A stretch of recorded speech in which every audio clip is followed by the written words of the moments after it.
Chapitre 19. Le lendemain, mardi 30 juin, à 6 heures, la descente fut reprise.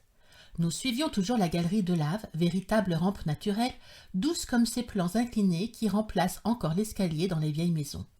Ce fut ainsi, jusqu'à midi 17 minutes, instant précis où nous rejoignîmes Hans qui venait de s'arrêter.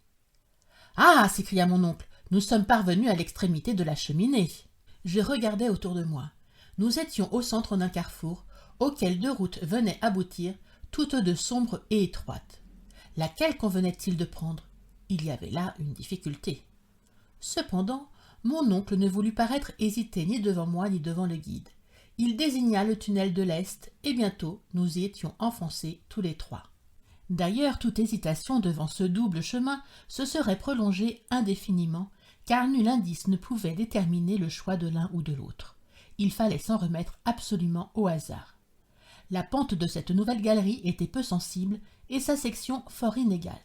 Parfois, une succession d'arceaux se déroulait devant nos pas comme les contre-nefs d'une cathédrale gothique.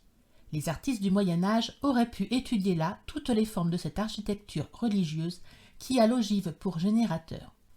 1 mille plus loin, notre tête se courbait sous les cintres surbaissés du style roman et de grands piliers engagés dans le massif pliaient sous la retombée des voûtes. À de certains endroits, cette disposition faisait place à de basses substructions qui ressemblaient aux ouvrages des castors et nous nous glissions en rampant à travers d'étroits boyaux. La chaleur se maintenait à un degré supportable. Involontairement, je songeais à son intensité quand les laves vomies par le Sneffels se précipitaient par cette route si tranquille aujourd'hui. Je m'imaginais les torrents de feu brisés aux angles de la galerie et l'accumulation des vapeurs surchauffées dans cet étroit milieu. Pourvu, pensais-je, que le vieux volcan ne vienne pas à se reprendre d'une fantaisie tardive. Ces réflexions, je ne les communiquai point à l'oncle Lidenbrock, il ne les eût pas comprises. Son unique pensée était d'aller en avant. Il marchait, il glissait, il dégringolait même, avec une conviction qu'après tout il valait mieux admirer. À 6 heures du soir, après une promenade peu fatigante, nous avions gagné 2 lieues dans le sud, mais à peine un quart de mille en profondeur. Mon oncle donna le signal du repos. On mangea sans trop causer et l'on s'endormit sans trop réfléchir. Nos dispositions pour la nuit étaient fort simples. Une couverture de voyage dans laquelle on se roulait composait toute la literie. Nous n'avions à redouter ni froid ni visite importune. Les voyageurs qui s'enfoncent au milieu des déserts de l'Afrique, au sein des forêts du Nouveau Monde, sont forcés de se veiller les uns les autres pendant les heures du sommeil. Mais ici, solitude absolue et sécurité complète. Sauvages ou bêtes féroces, aucune de ces races malfaisantes n'était à craindre. On se réveilla le lendemain, frais et dispos. La route fut reprise. Nous suivions un chemin de lave comme la veille. Impossible de reconnaître la nature des terrains qu'il traversait. Le tunnel, au lieu de s'enfoncer dans les entrailles du globe, tendait à devenir absolument horizontal. Je crus remarquer même qu'il remontait vers la surface de la terre. Cette disposition devint si manifeste vers 10 heures du matin, et par suite si fatigante, que je fus forcé de modérer notre marche. « Eh bien, Axel, dit impatiemment le professeur. »« Eh bien, je n'en peux plus, répondis-je. »« Quoi? Après 3 heures de promenade sur une route si facile ?»« Facile, je ne dis pas non, mais fatigante à coup sûr. »« Comment, quand nous n'avons qu'à descendre ?»« À monter, ne vous en déplaise. »« À monter, fit mon oncle en haussant les épaules. »« Sans doute. Depuis une demi-heure, les pentes se sont modifiées, et à les suivre ainsi, nous reviendrons certainement à la terre d'Islande. » Le professeur remuait la tête en homme qui ne veut pas être convaincu. J'essayai de reprendre la conversation. Il ne me répondit pas et donna le signal du départ. Je vis bien que son silence n'était que de la mauvaise humeur concentrée. Cependant, j'avais repris mon fardeau avec courage et je suivais rapidement Hans que précédait mon oncle. Je tenais à ne pas être distancé. Ma grande préoccupation était de ne point perdre mes compagnons de vue. Je frémissais à la pensée de m'égarer dans les profondeurs de ce labyrinthe. D'ailleurs, la route ascendante devenait plus pénible. Je m'en consolais en songeant qu'elle me rapprochait de la surface de la terre. C'était un espoir. Chaque pas le confirmait, et je me réjouissais à cette idée de revoir ma petite Graüben. À midi, un changement d'aspect se produisit dans les parois de la galerie. Je m'en aperçus à l'affaiblissement de la lumière électrique réfléchie par les murailles. Au revêtement de lave succédait la roche vive. Le massif se composait de couches inclinées et souvent disposées verticalement.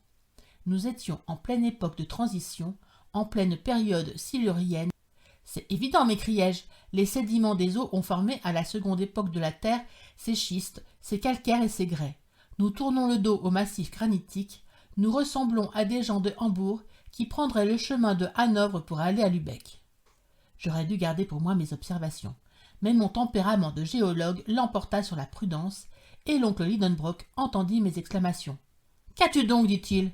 « Voyez, répondis-je en lui montrant la succession variée des grès, des calcaires et les premiers indices des terrains ardoisés. Eh bien, nous voici arrivés à cette période pendant laquelle ont apparu les premières plantes et les premiers animaux. »« Ah, tu penses ? Mais regardez, examinez, observez !» Je forçai le professeur à promener sa lampe sur les parois de la galerie. Je m'attendais à quelque exclamation de sa part. Mais, loin de là, il ne dit pas un mot et continua sa route. M'avait-il compris ou non ? Ne voulait-il pas convenir par amour-propre d'oncle et de savant qu'il s'était trompé en choisissant le tunnel de l'Est, ou tenait-il à reconnaître ce passage jusqu'à son extrémité ? Il était évident que nous avions quitté la route des laves et que ce chemin ne pouvait conduire au foyer du Sniffles. Cependant, je me demandais si je n'accordais pas une trop grande importance à cette modification des terrains. Ne me trompais-je pas moi-même ? Traversions-nous réellement ces couches de roches superposées au massif granitique ? Si j'ai raison, pensais-je, je dois trouver quelques débris de plantes primitives et il faudra bien me rendre à l'évidence. Cherchons.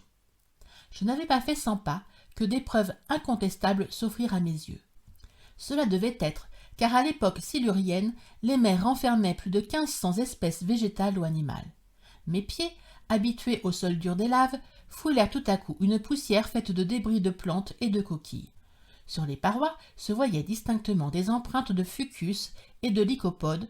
Le professeur Lidenbrock ne pouvait s'y tromper, mais il fermait les yeux, j'imagine, et continuait son chemin d'un pas invariable. C'était de l'entêtement poussé hors de toute limite. Je n'y tins plus. Je ramassai une coquille parfaitement conservée qui avait appartenu à un animal à peu près semblable au cloporte actuel, puis je rejoignis mon oncle et je lui dis « Voyez !» « Eh bien, répondit-il tranquillement, c'est la coquille d'un crustacé de l'ordre disparu des trilobites, pas autre chose. »« Mais n'en concluez-vous pas ce que tu conclus toi-même ? Si, parfaitement. Nous avons abandonné la couche de granit et la route des laves. Il est possible que je me sois trompé, mais je ne serai certain de mon erreur qu'au moment où j'aurai atteint l'extrémité de cette galerie.